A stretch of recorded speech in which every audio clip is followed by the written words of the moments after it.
Welcome to The Explainer. Now, I want you to take a second and just really imagine a feeling that so many of us know absolutely perfectly. You're sitting in a dark bedroom, the glow of the monitor is illuminating your face, and your noise-canceling headset is completely blocking out the sounds of the house. You feel entirely isolated, completely cut off from the physical world, and utterly safe. You're in your very own digital fortress. But what if that fortress actually isn't as secure as you think? It's a pretty chilling thought, right? Well, today, we're exploring exactly that. We're going to be escalating through 3 terrifying, real-life case studies where the seemingly harmless act of online gaming bled directly into real-life horror. And listen, these aren't just creepy internet urban legends. These are fully documented accounts of what happens when the anonymity of the screen completely breaks down. Let's get right into it. Let's kick things off with our first case, which we're calling The Open Door. Okay, let's dive into this timeline. Our first subject is a 17-year-old in Chandler, Arizona. He was home alone for the weekend and gearing up for a long, quiet night of playing Call of Duty. Because he lived in a really safe, quiet neighborhood, he didn't even think twice about leaving his front door completely unlocked. Now, earlier that evening, right around 8 p.m., he had run a super quick errand at Whole Foods. While he was bagging his groceries, he noticed a stranger behind him acting weirdly out of place. The guy was staring, making odd comments, and just generally ignoring everyone else around him. But, the teen brushed it off, drove his Camry home, booted up his PC, and threw his headset on. Fast forward a couple of hours. He goes downstairs to make some dinner, and that is exactly when he hears a distinct, mysterious thump coming from upstairs. He calls out into the hallway, gets absolutely no answer, and, just assuming it was nothing, goes right back to his game. So, he sits back down in the dark. The only light in the room is coming from his monitor and a few little LEDs. His bedroom door is just cracked open a tiny bit, revealing a sliver of the dark hallway. Suddenly, out of the corner of his eye, he realizes something has changed. The light that was coming through the crack of the door, it's blocked. It is pitch black. Realizing someone was standing literally right outside his room, he instinctively spins his chair around to face his bed behind him. And there, sitting on his bed with his freakishly upright posture, was the strange man from Whole Foods. The crazy thing is, the intruder wasn't even aggressive at first, which honestly almost makes it scarier. When the teen screamed, the man just started to smile, showing all of his teeth. The teenager bolted out into the hallway and yelled, "What do you want?" The intruder then slowly walked into the doorway, stared right at him, and in this weird, stuttered, slow voice delivered this absolute nightmare of a line, "Can I play too?" When the kid asked how he even got inside, the man simply pointed downstairs, right to that unlocked front door. The teen immediately ran to the kitchen, grabbed a knife, and dialed 911. The man?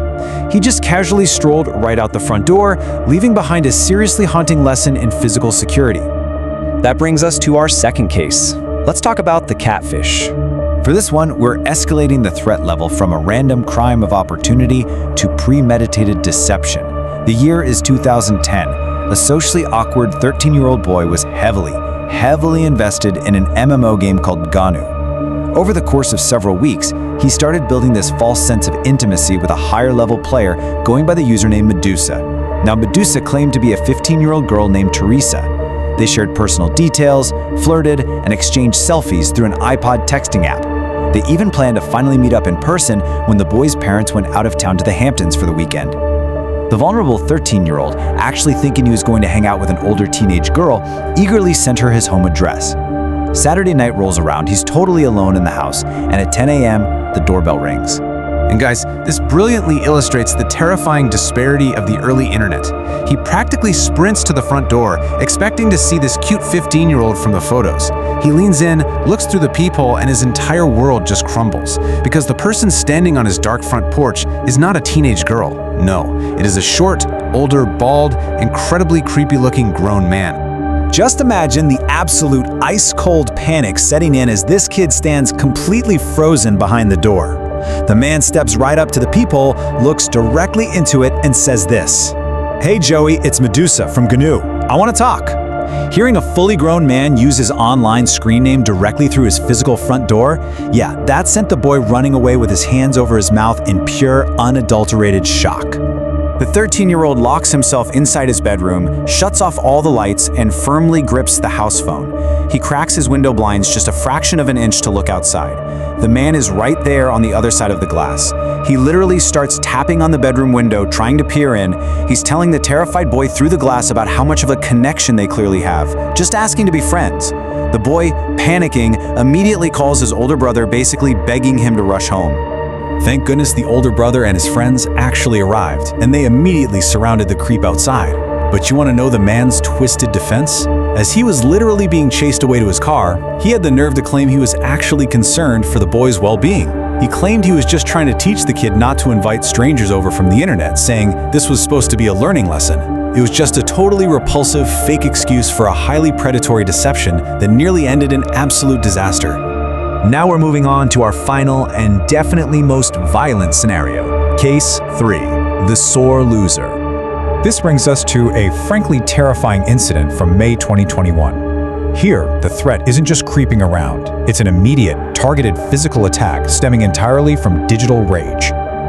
The narrator is playing the Battle Royale shooter Apex Legends online with his friend Brandon. They're just chatting over their headsets like normal, when suddenly, Brandon receives a really bizarre text message from a completely unknown number.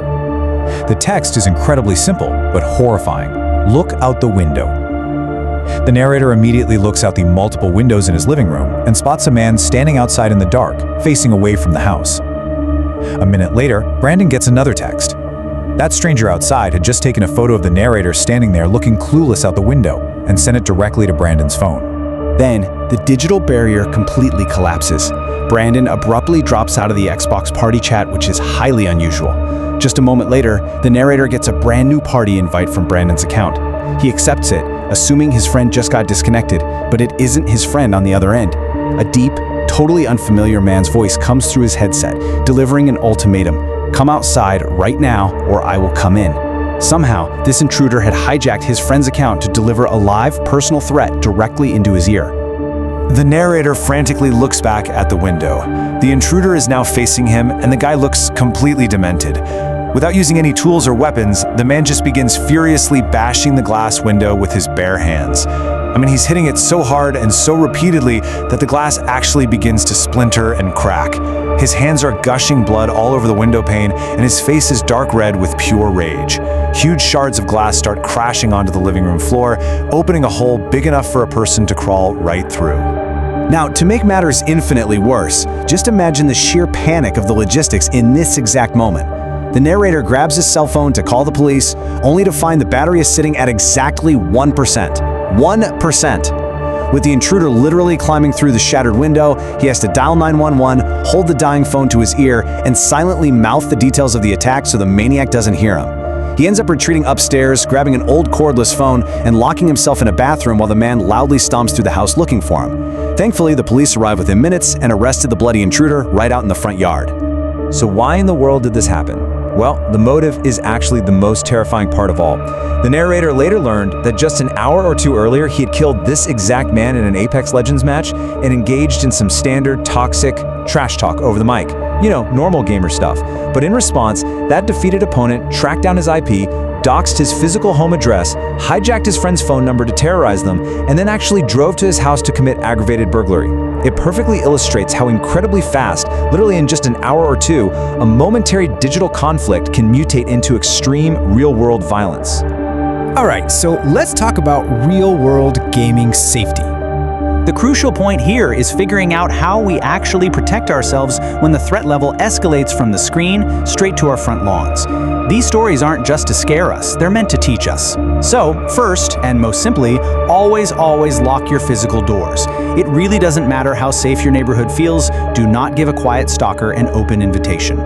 Second, never share personal details, real names, or addresses with online friends, no matter how much trust you think you've built over a game.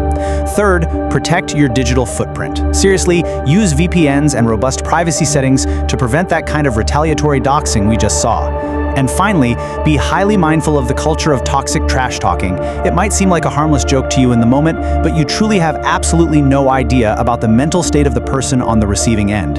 I want to leave you with this final thought to ponder the very next time you boot up a game and put your headset on. As the digital and physical worlds continue to merge closer and closer together, the illusion of total anonymity is fading super fast. So ask yourself, who is really on the other side of your screen. Thank you so much for joining me for this explainer. Make sure you stay safe out there, and I will catch you in the next one.